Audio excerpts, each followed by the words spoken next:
Hello, thank you very much. Thank you.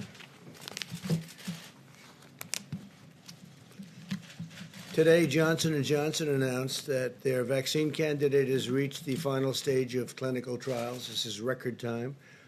This is the fourth vaccine candidate in the United States to reach the final stage of trials. So we have four candidates already at a very late date, late being a very positive word in this case.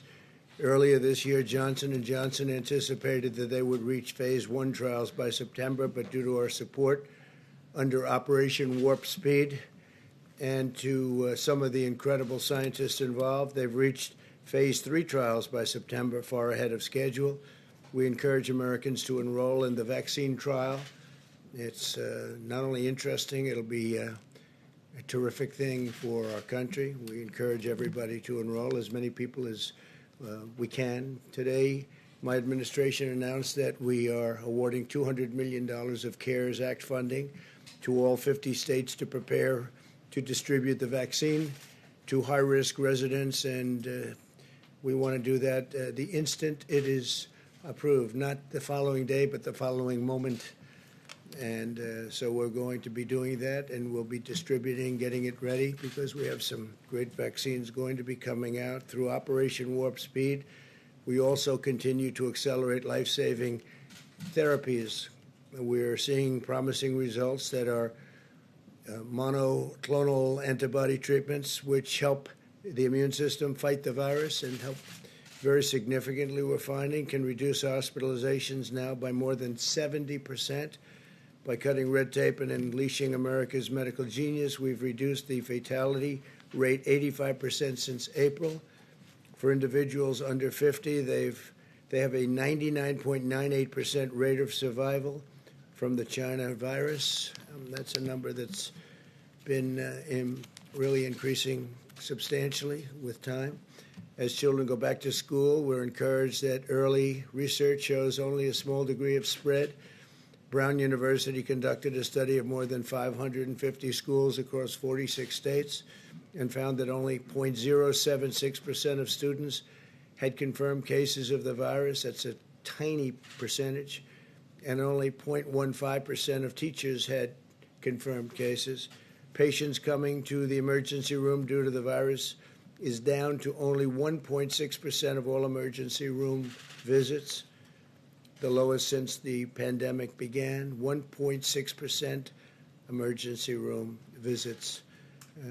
As far as protecting the vulnerable is concerned, we provided over $21 billion to our nursing homes, and we are really focused on the nursing homes, everybody, including our governors. We have governors are working very closely with the task force and with the vice president and everybody involved. We've sent rapid testing devices to nearly 14,000 certified nursing homes in the country.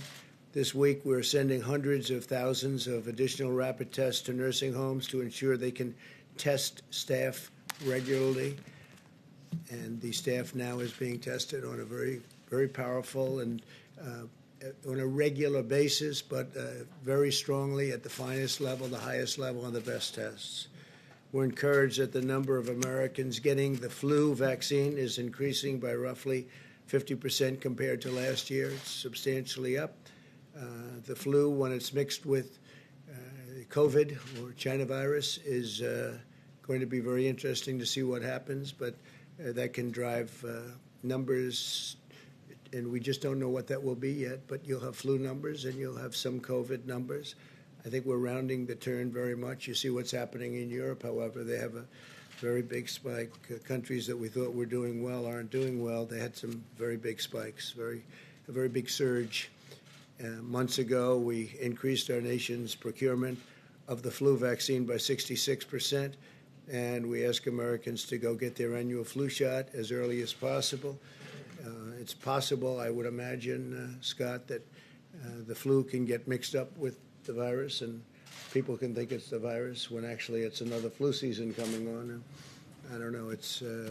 I hope they can keep them separate. Can they keep them separate? We hope so. I doubt they will. It's going to be a very interesting time. But we have a flu season coming up. We've had some flu seasons which are really massive over the years, over many years, and we have some that are much less so, but it's still significant. So I hope they can separate them because it's pretty close. In the past 4 months, we've created 10.6 million jobs. We cut unemployment rate nearly in half. The unemployment rate is cut nearly in half. Larry Kudlow is here. He'll be discussing that in a little while. Retail sales are up 121%. That's far above what we thought. Manufacturing is up 61%. That's also above our schedule, and our schedule is a heavy schedule. Automobile production is up sixfold. Home builders' sentiment is at the highest level in history. That's an amazing statement, Larry, the highest level in history. That means people are thinking good thoughts. Home sales are at the highest level in nearly 15 years. Small business optimism is higher than any time under the last administration, substantially higher. Small business optimism higher than at any time over the last, more than the last administration. Today, I was proud to award 9 companies and organizations with the first ever Pledge to America's Workers Presidential Award. This award recognizes outstanding training programs that are giving Americans the skills to hone a trade and earn a great living. Great people.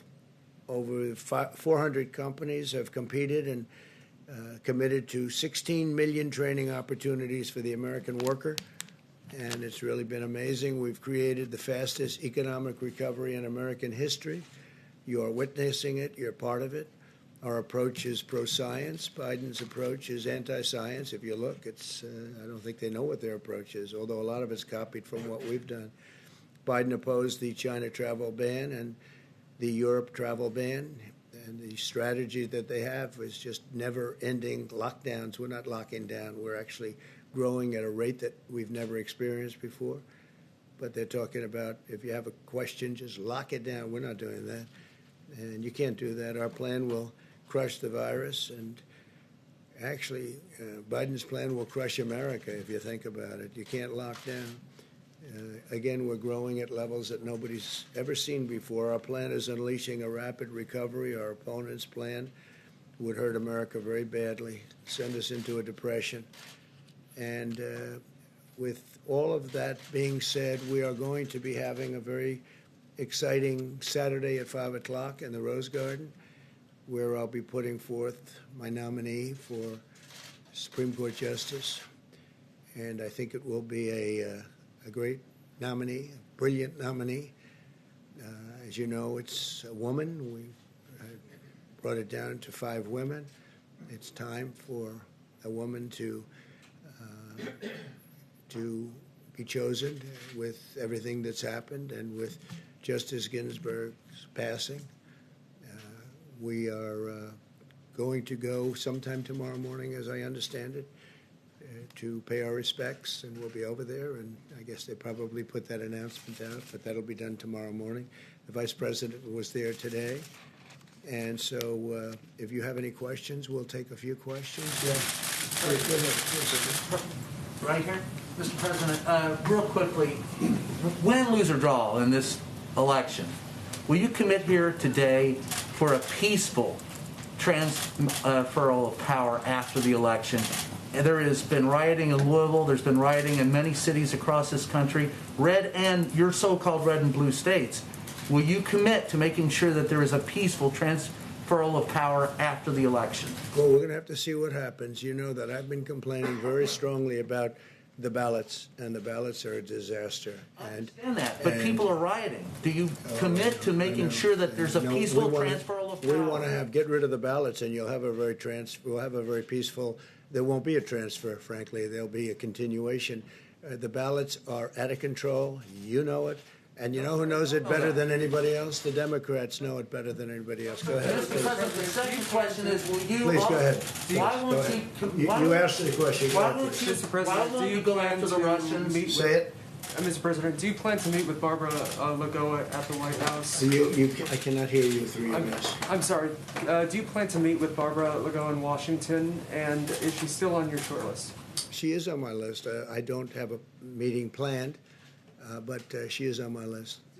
Do you have but I don't really talk about the meetings planned. I speak to people. I talk to people. but I don't have a meeting planned now. Do you have a response to the governor of Missouri testing positive for coronavirus? I didn't know that, no. Yeah. Yeah, Joe. Mr. President, we asked you earlier today about the Breonna Taylor case. Yes. Could you comment now? I assume you've been briefed on the charges in the Well, I Breonna thought Taylor it was case.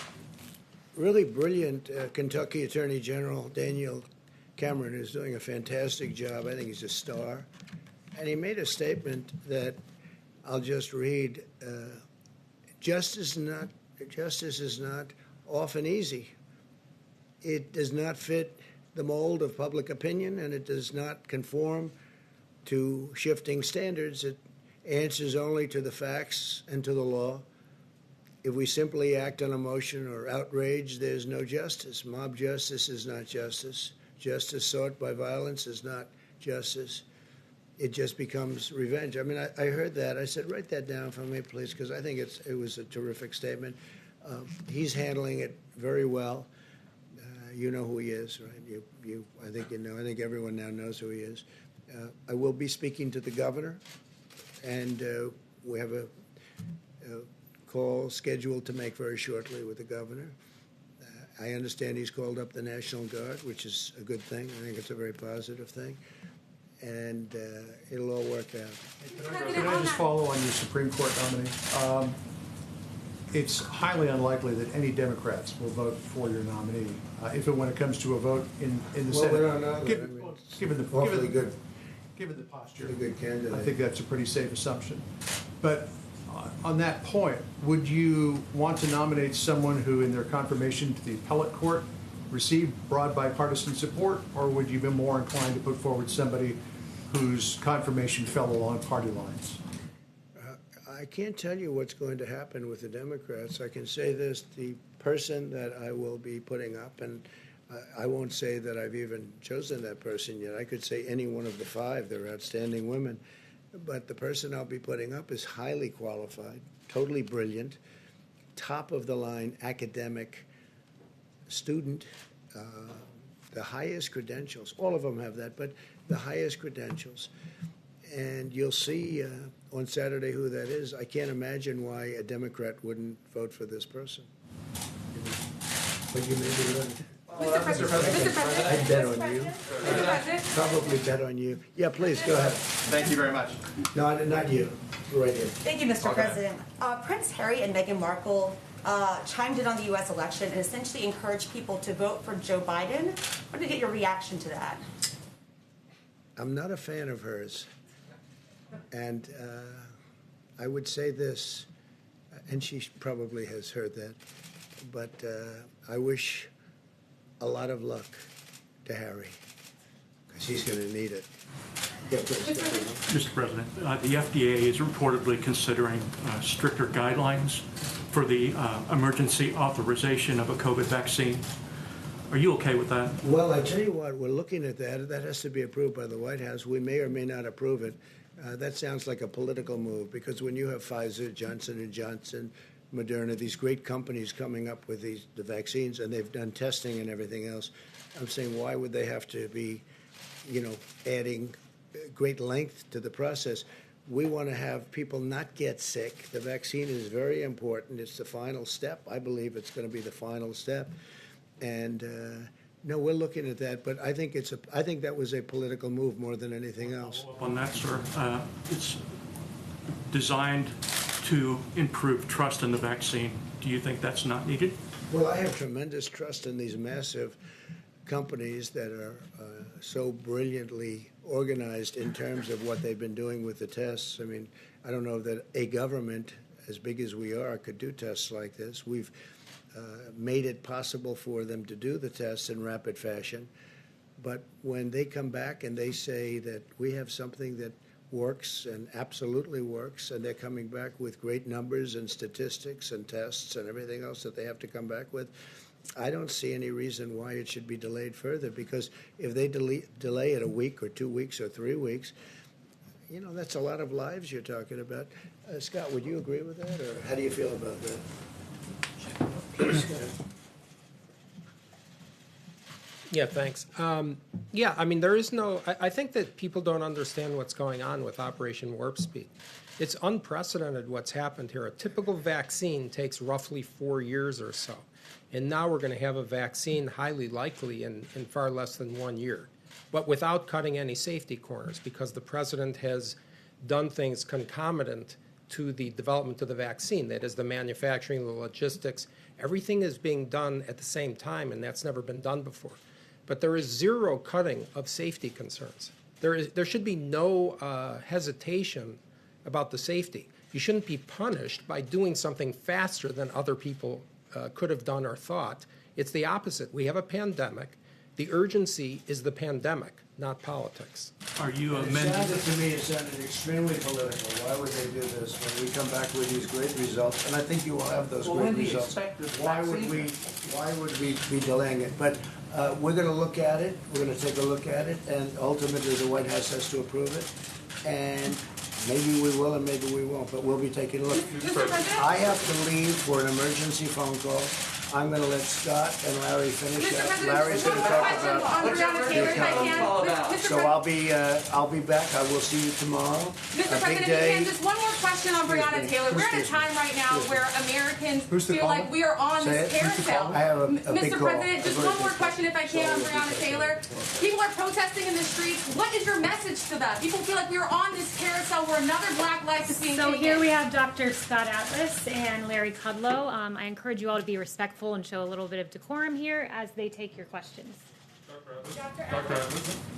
Yes. Go ahead. Can you clarify for us your views on the impact of the virus spreading in the community? There's been reporting that maybe you favor or have talked about or looked at some sort of herd immunity strategy. You said to Fox in July that when younger, healthier people get the disease, they don't have a problem with the disease. Low-risk groups getting the infection is not a problem. In fact, it's a positive. Can you say what you meant by that? Is that Sure. indicate that Oh, sure. okay with it spreading sort of among younger folks who are less susceptible? No, I think I've answered this multiple times, but I have never advocated a herd immunity strategy. There has never been a desire to have cases spread through the community. That's a false story. I've denied that multiple times, and I just don't, that false story doesn't seem to die, but that's the fact. And the description of immunity coming when people get an infection is not something I'm inventing. But that has never been a policy that I have advocated. There has never been a policy recommendation to pursue that to the president, and that is not the president's policy. You had 60,000 cases yesterday. Do you have any sense, or does the task force have any sense of what is driving that? That's the highest level in 6 weeks. Why are we still seeing cases at this level? Yeah, well, I mean, there are several things to look at, but the case metric is not the most important metric. The most important metric are the following. Hospitalizations per day are coming down. Deaths per day are coming down. Number of people in the hospital is 47% lower than it was since its peak. The number of people sick with COVID illness coming to the emergency room is 1.6%, as the president said, the lowest number since the pandemic began.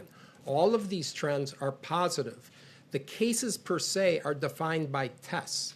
If I tested 1 million people, I would see more cases. The only thing that counts are the problems with the cases. So when we see that hospitalizations per day are coming down, people are not dying as much. These are all very positive trends, and that's exactly what we want to see. So Dr. Atlas? what do you expect? Go ahead. Dr. Atlas? Yes. Dr. Atlas, is there any bad blood between you and Dr. Deborah Birx?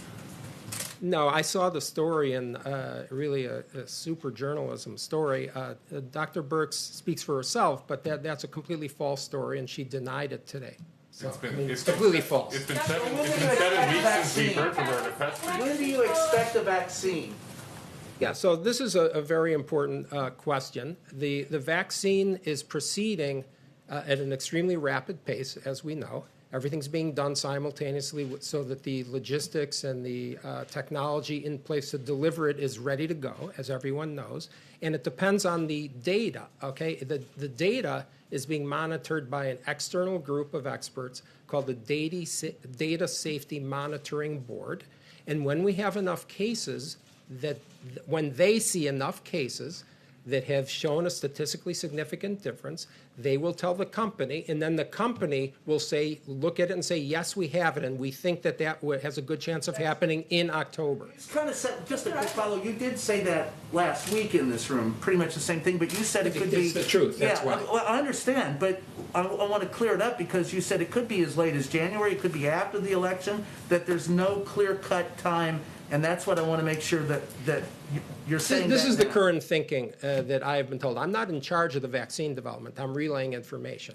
And what I've been told is exactly what I said, and there will be 100 million plus doses available by the end of this year. It is highly likely we will have a vaccine before the end of the year, and it is also likely that we will say the data is good, we have the vaccine, and then it will be submitted, of course, for approval and authorization sometime in October, but it depends on the data. No one can really say with certainty when it's coming. That's just impossible. I don't see the data until the data happens. Dr. Allen? Dr. Evans, can I just... Dr. Redfield today said that more than 90% of the population remains susceptible to coronavirus. Do you agree with that assessment? Yeah, I think that Dr. Redfield misstated something there. And So he misstated last time and I'm going to today? answer your question if you let me finish. The data on susceptible that he was talking about was his surveillance data that showed that roughly 9% of the country has antibodies. But when you look at the CDC data state by state, much of that data is old. Some of it goes back to March or April before many of these states had the cases. That's point number one. Point number two is that the immunity to the infection is not solely determined by the percent of people who have antibodies. If you look at the research, and there's been about 24 papers at least on the immunity from T cells, that's a different type of immunity than antibodies. And without being boring, the reality is that according to the papers from Sweden, Singapore, and elsewhere, there is cross immunity, highly likely, from other infections. And there is also T-cell immunity. And the combination of those makes the antibodies a small fraction of the people that have immunity. So the answer is no, it is not 90% of people that are susceptible to the infection. So I guess my question is, I'm not a doctor, I defer to your expertise on this and to his, but so Americans hear one thing from the CDC director and another thing from you. Who are we to believe? You're supposed to believe the science, and I'm telling you the science. So he's not telling us science. I'm telling you the science, and that's the answer. And if you want to look up all the data, you're free to. You can also talk to the following epidemiologists. I guess why is he still going out before Congress and speaking if you say he's misstated today and the president said he misstated last time? Americans are looking for the best information right now. Yeah, and I'm giving you the best information, and it's confirmed by people like Martin Kulldorff, who's a Harvard epidemiologist at Harvard Medical School. Let me finish, please. Jay Bhattacharya and Johnny Anides, both epidemiologists at Stanford. Professor Gupta, University of Oxford. These are people who know the latest data on the immunology and what's happening, and I just recited it to you. I'm going to give Scott a little time off. I'm just going to give Scott a little time off. I want to reinforce some of the things that President Trump said about the economy because that's very much a key part of the story. We got some new numbers out late last week and this week, and I wanted to underscore that. If we can get the charts back up, I want to show you some more examples of the D-shaped recovery. I can jump in here. This is from the Census Bureau report, change in the number of people living in poverty. During President Trump's first 3 years pre-pandemic, 6.6 million fewer people, 6.6 million fewer people are living in poverty. What's the number post-pandemic? And the what's the number post-pandemic? well, we'll have to wait and see on that. We're just More beginning. accurate. Would that be more accurate? Let me go to the under the Obama years. 787,000 people moved into poverty. So that's a problem. And we have the second chart. Isn't that an If old we can chart? get up. No, this is a brand new. This stuff just came out late But last what do week. you want to Says have the what's happening 2019. right now? If I may, okay.